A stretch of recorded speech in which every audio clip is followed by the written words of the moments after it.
Grotowski é único. Por quê? Porque, que eu saiba, nenhuma outra pessoa no mundo, depois de Stanislavski, explorou a natureza do jogo do ator, o fenômeno que o constitui, seus sentidos, a ciência de seus processos tanto psíquicos quanto físicos ou emocionais, tão profunda e plenamente quanto Grotowski. Ele chama seu teatro de laboratório e é um centro de pesquisa. É talvez o único teatro de vanguarda em que a pobreza não é um inconveniente. Trecho de Avec Grotowski, de Peter Brook. O teatro de Grotowski é o tema do Ciência e Letras de hoje, um programa resultado da parceria entre o Canal Saúde e a editora Fiocruz.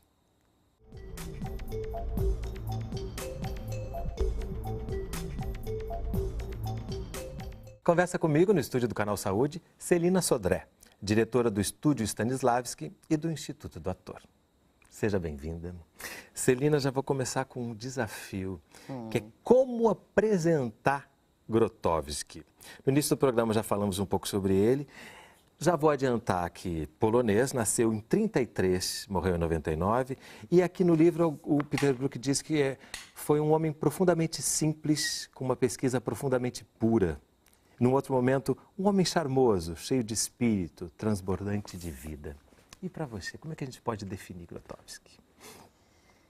Olha, ele foi uma pessoa muito especial. Não é? Eu tive essa oportunidade, que foi muito bom para mim, na minha vida profissional e pessoal também, de encontrar com ele e de conviver em algumas circunstâncias. E ele era uma pessoa, ontem eu dizia isso para um grupo de alunos, que não era fácil estar com ele no mesmo ambiente, porque a presença dele era muito forte, energeticamente. Então, você estar assim com ele, falar com ele, era muito bom e difícil, muito exigente, porque ele é um homem que dedicou a vida dele toda a pesquisa dele completamente. Quer dizer, um homem que nunca teve posse nenhuma, nunca teve uma casa, um lugar que ele comprasse, bens, nada.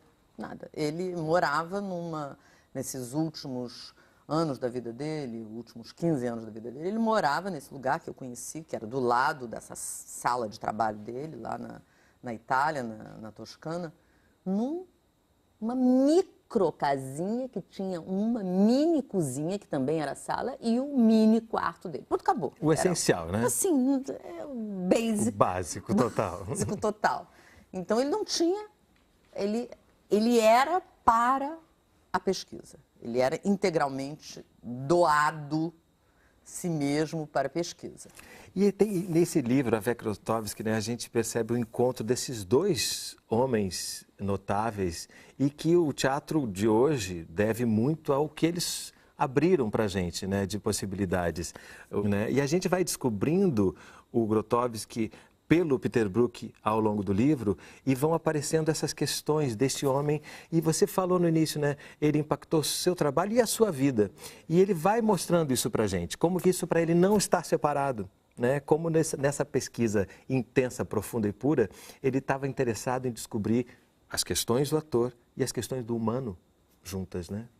Porque ele diz que no início ele pensou em 3 possibilidades: em ser psiquiatra, em ser um especialista em yoga, no sentido mais amplo, não yoga ginástico, mas yoga toda como a filosofia, toda né? a filosofia, ou ser diretor de teatro. Ele tinha 3 hipóteses e ele acabou optando, num primeiro momento, por essa hipótese, ser diretor de teatro. Porque ele diz que o que interessava a ele era o ser humano, nele e no outro. Então, ele diz, às vezes as pessoas encontram o sentido da vida no encontro com a natureza, outros no encontro religioso, com Deus, com um ser superior, mas para ele era o outro, o ser humano. Então, ele encontrou nessa via do teatro, né, como diretor de teatro, esse outro que ali estava materializado pelo ator, esse outro. Então, essa investigação a respeito do ser humano. Com essa profundidade, né? E a gente pode, pergunto eu, dividir em dois momentos. Um momento em que esse diretor de teatro elabora espetáculos, mostra para o público, tem esse retorno. E um momento posterior em que ele, no auge do reconhecimento, ele diz, não, agora eu quero fazer esta pesquisa aqui, não me interessa mais necessariamente fazer espetáculos, quero aprofundar nessa pesquisa. A gente pode dividir, a grosso modo, em dois momentos? Pode. Ele tem, na verdade, 4 fases, mas eu acho que pode, sim, assim, para entender a coisa, tem esses 2 momentos, né? Porque ele está primeiro no teatro e ele faz essa coisa que eu acho muito particular de chamar a companhia dele de teatro laboratório. Porque quando ele chama de teatro laboratório, ele pega esse nome, essa palavra, né? Que é uma palavra ligada à ciência, e pega e traz, porque o approach, a abordagem é científica. Essa investigação, ela tem uma característica científica. Já no Stanislavski já tinha, quer dizer, ele pega lá a pesquisa do Stanislavski, lá da Rússia, lá do início do século XX, e vai desenvolvê-la mais. Mas e ele vai e investiga até o máximo possível do que se pode fazer dentro dessa caixinha do teatro espetáculo, por mais que seja revolucionário, tá, mas tem espetáculo, tem espectador, tem essa relação. E aí, como você disse, tem esse momento em que ele é considerado o maior diretor de teatro do mundo, essa coisa, e ele sai. Ele faz o oposto do que a vaidade humana diria para fazer. Né? As pessoas nem acreditavam. Enquanto a gente vai falando, eu vou mostrando esse outro livro aqui, que é justamente o Teatro Laboratório de Grotowski, que traz vários textos que vão mostrando justamente essa pesquisa, esse aprofundamento, né, com escritos tanto do Grotowski quanto do Ludwig Flaschen, né? E também tem um escrito do Barba aqui. Porque para a gente, né, é importante, eu creio que agora, quando eu comecei a estudar teatro, a gente não tinha acesso a essas coisas. Né? A gente ouvia falar, tinha um que outro livro, o Em Busca do Teatro Pobre, que é um livro importante dele, referência fundamental, já existia, mas fora isso a gente tinha que... E agora não, né? A gente tem esses documentos. Eu acho importante a gente falar que a gente pode pesquisar hoje em dia com muito mais consistência. Hoje, né? A gente tem um acesso assim, fabuloso a muita coisa. Né? E a gente vai vendo, né? Você fala que Stanislavski também dá um pontapé que ele pega. Aí o Peter Brook, que está aí ainda fazendo espetáculos pelo mundo todo, né? Que também o Barba também, que vem bastante ao Brasil trocar com a gente aqui. Né? Que são homens que conseguiram fazer do teatro, dar um outro alcance, digamos, ao teatro, né? E que passa muito, você falou a palavra ritual no determinado momento, fala muito de uma recuperação de algo essencial ao teatro. Tem um trecho que diz o seguinte: a nossa atividade pode ser entendida como uma tentativa de redescobrir os valores arcaicos do teatro. Não somos modernos, ao contrário, totalmente tradicionais. Brincando, poderíamos dizer, não somos a vanguarda, mas a retaguarda. Ocorre que as coisas que já aconteceram sejam as mais surpreendentes, atinge-nos com a sua novidade, tanto maior quanto é profundo o poço do tempo que dela nos separa. Que é tão fascinante, né? Ver a importância que é para a gente que estuda teatro, faz teatro hoje, que assiste teatro hoje, entender que essas pesquisas foram muito profundas ao longo desse tempo e que a gente ainda tem que aprender com elas. Porque tem um texto dele, do Grotowski, que se chama Performer, em que ele diz, tem um momento que ele diz que o espetáculo é ritual degenerado.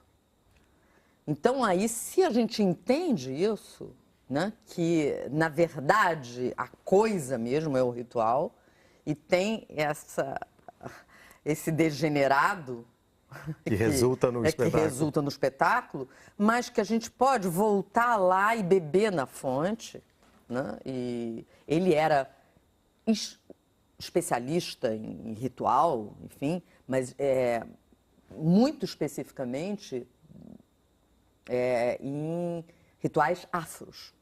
Ele era um grande especialista em rituais da cultura hindu, que ele era, enfim, ele fazia conferências sobre hinduísmo, ele conhecia muito. Tem aquela célebre passagem quando ele volta de lá, que encontra todo mundo, né? E dá um susto em todo mundo com a sua transformação física. A metanoia. Né? E ele dizia, não, vocês que não me viam, sempre fui assim, né? Eu acho tão interessante isso, né? Ele volta completamente transformado, mais magro, né? E as pessoas se surpreendem, não, eu já era assim. Vocês né? é que não, não conseguiam enxergar. Então ele faz a saída para a Índia e ele faz uma ida para o Haiti, várias vezes também. Então ele era especialista em voodoo haitiano, que é muito semelhante ao candomblé brasileiro, porque vem da mesma fonte na África. E que também foi fruto de muito preconceito, né? A tentativa de colocar o voodoo apenas como uma coisa e que a gente precisa recuperar essa beleza do ritual voodoo, Nossa, né? Que é e que ele traz. A gente ainda tem muito cima dessas palavras uma série de coisas que a gente precisa abandonar para ver a beleza, né? Com certeza. Isso ele faz uma investigação profunda a respeito desses rituais, dos rituais hindus, rituais também orientais do Zen, e, enfim, ele vai pelo mundo inteiro, né? Ele busca muita coisa para depois pesquisar a partir daquilo, né? Exatamente, porque nessa ultimíssima fase dele, que se chama Arte como Veículo, ele então cria uma espécie de ritual laico. Que a gente vai falar mais sobre no próximo bloco. Não sai daí, a gente volta já.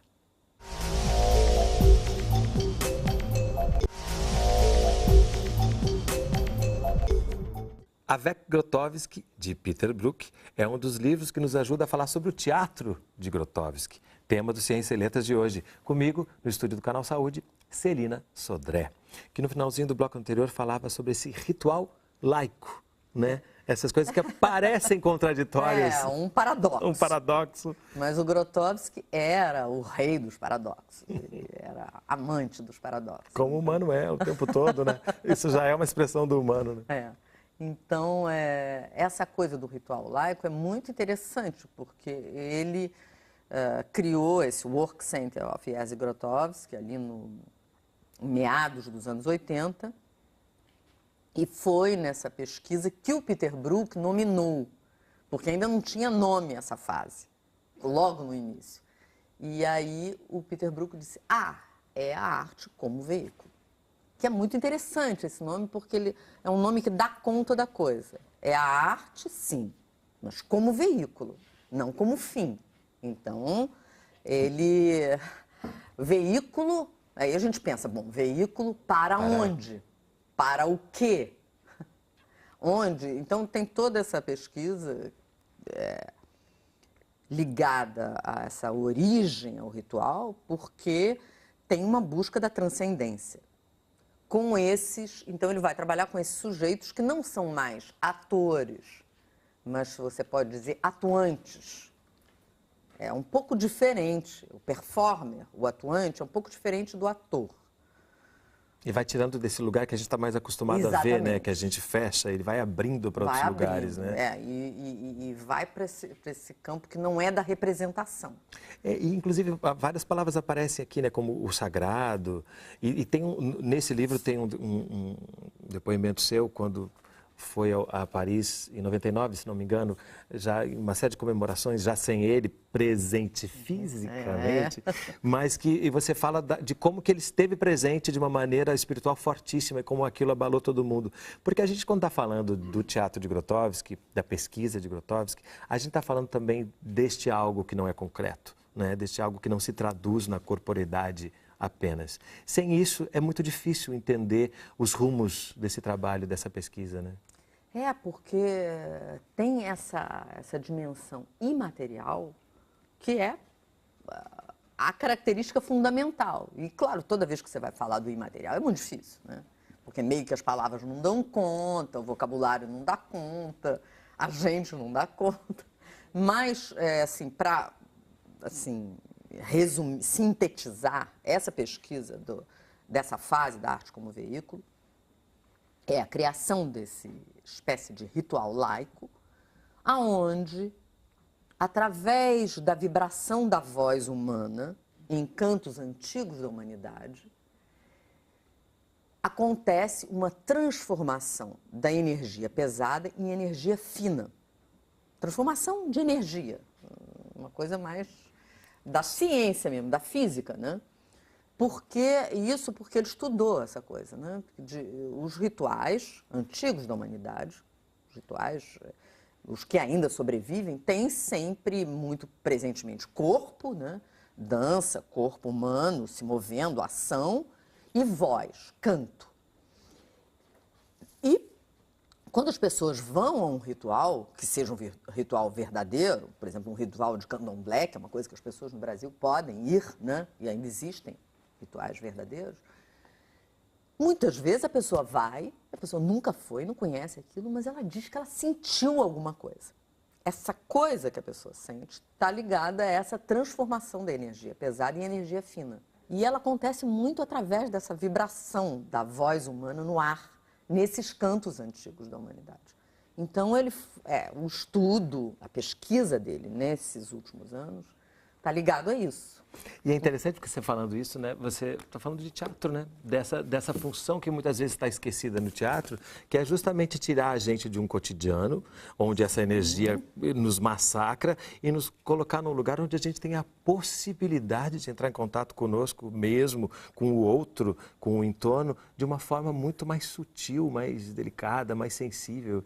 Né? Sim. E a gente às vezes perde um pouco. Mas ao mesmo tempo que você fala da voz, esse livro belíssimo, o Trabalho de Voz e Corpo de Zygmunt Molik, que é um grande parceiro de Grotowski, é um lançamento também muito bonito da editora Realizações, que também vem com um DVD que faz com que a gente tenha acesso visual, que a gente possa ver como que essas pesquisas se traduziam. E me faz também lembrar que ele tinha grandes parceiros. Sim, né? Além do Molik, que trabalhava como ator e com voz, ele tinha um grande ator, que a gente pode dizer que é um ator síntese dele, que é o Richard Cislak. E que é muito importante nessa história toda, porque em determinado momento ele também trabalha com o Peter Brook.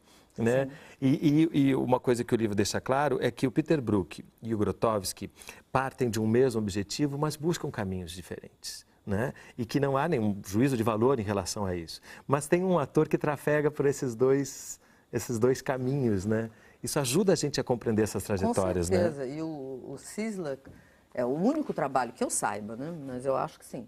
O único trabalho de teatro que ele fez sem ser os espetáculos do Teatro Laboratório com o Grotowski foi o Mahabharata com Peter Brook. E é muito interessante. O Mahabharata as pessoas podem ter acesso porque tem o filme do Mahabharata que tem na locadora. Enfim, não é nem um filme assim dificílimo de achar. A pessoa consegue. E é interessante ver, todos os atores são maravilhosos nesse filme, é incrível, que é um filme feito a partir do Mahabharata, que é esse poema mítico indiano, né, que é, sei lá, do tamanho da Bíblia, é gigantesco.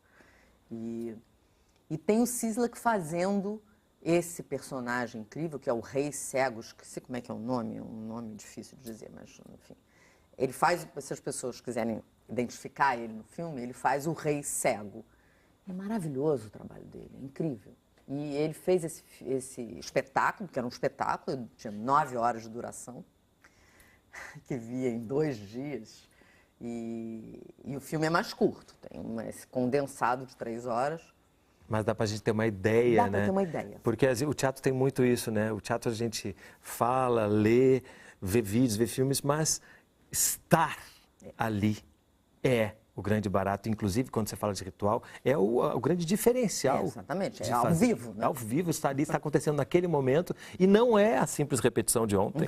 Né? E também não se compara com o que será amanhã.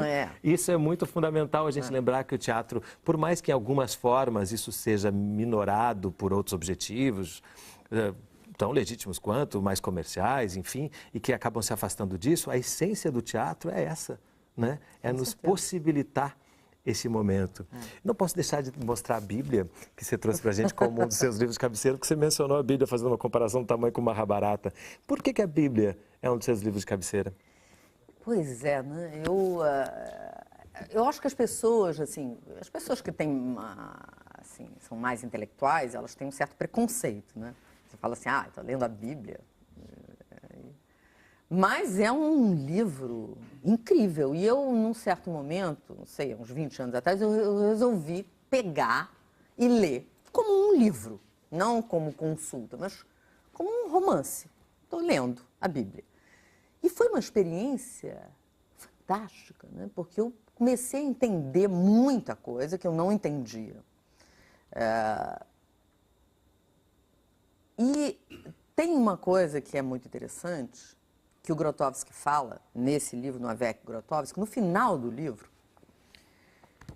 tem uma coisa que não é um texto, porque o livro é todo de textos do Peter Brook sobre o Grotowski, mas isso é uma conversa entre eles dois. O diálogo entre Peter Brook e Jerry Grotowski, mediado por Jorge Banu. Então, o Banu está ali mediando essa conversa entre os dois, num festival de Taormina, acho que em 89. E eles vão falando de várias coisas, são os dois ali super amigos e conversando e falando diante de uma plateia imensa.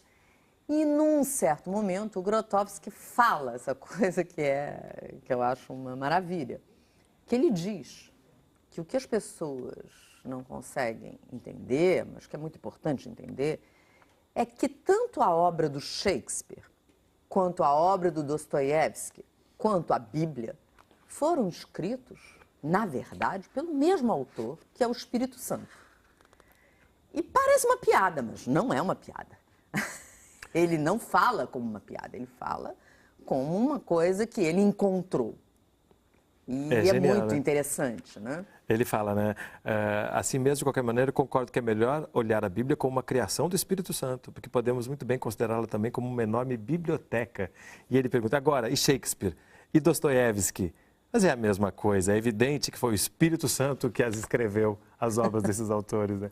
É fantástico, né? Porque ele vai mostrando como que ele faz essa relação com o que é visível, com o que não é visível, com a criação, com o sagrado, né? Fazendo com que isso tudo esteja constantemente... E a Bíblia é a fonte do Dostoiévski, a Bíblia é a fonte do Freud, a Bíblia é a fonte de tantos, né? Pensamentos, né? Então é uma beleza, né? E aí eu vou fazer uma pequena subversão aqui, porque Stanislavski, de alguma maneira, também é uma espécie de Bíblia para quem faz teatro, né? E aqui a gente tem Stanislavski em Rehearsal, que ainda não temos em português, mas é um livro fundamental também? É um livro incrível. Eu tenho ele na cabeceira porque o Grotowski, ele mesmo me deu uma cópia desse livro, porque esse livro estava esgotado mesmo em inglês. Ele me deu uma cópia e disse, esse livro você tem que ler a vida inteira. Eu falei, gente, vamos lá, né? Vou enfrentar essa coisa. E é um livro maravilhoso porque é um livro do final da vida do Stanislavski, da pesquisa mais avançada dele, em que ele resolve não escrever sobre essa fase mais evoluída da pesquisa dele, dos últimos anos, chama The Final Years, os últimos anos, né?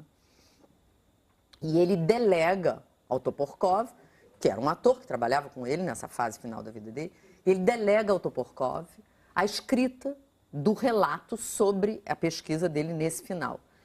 E é maravilhoso porque é escrito por um ator. Então, para os atores, é um livro magnífico, porque ele vai relatando todo o embate dele, ator, porque quando ele vai trabalhar com o Stanislavski, ele já é um ator famoso na Rússia. Ele já tem 40 anos de idade. E ele resolve rever tudo que ele sabe e ele vai e pede para o Stanislavski, e o Stanislavski aceita ele.